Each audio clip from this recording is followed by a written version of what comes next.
day, the fat had a new job for him.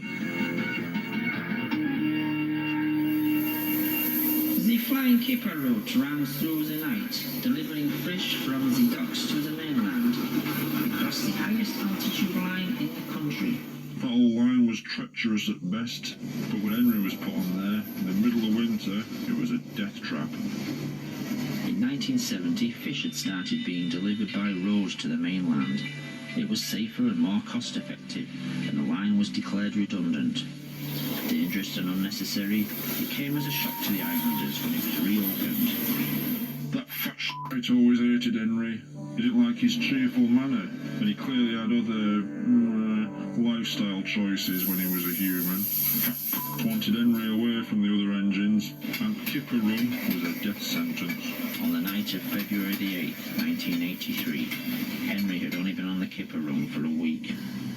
The following incidents would be made into a book and later recreated in a television series. This is the train the railwaymen call the Flying Kipper. Can you believe they put it in a kid's story? Of course, that fat f***er changed quite a few of the facts. They couldn't know the points from the main line to a siding were frozen, and the home signal should have been set at danger, but snow had forced it down. As the train approached the most treacherous part of the line, unnoticed to Henry, his driver and firemen, the points had diverted them to the adjoining siding and right into the path of another train.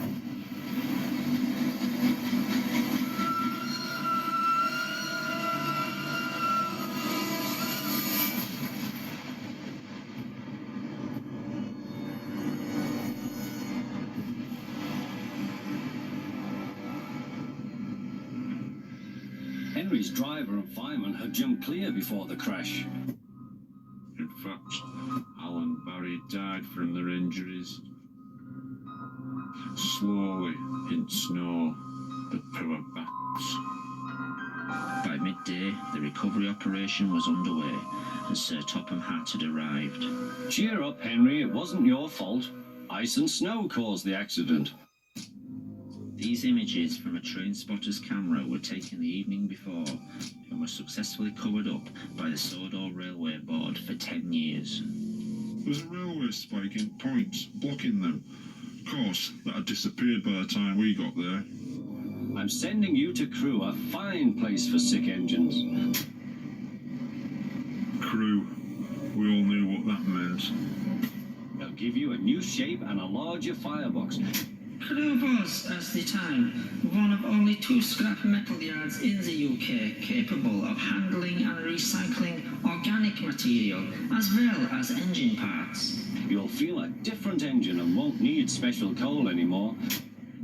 With those few words, he'd sentence Henry to death. Won't that be nice? Yes, sir, said Henry doubtfully. Everyone knew he wouldn't see him again. And everything was sewn up nice and neat for that fat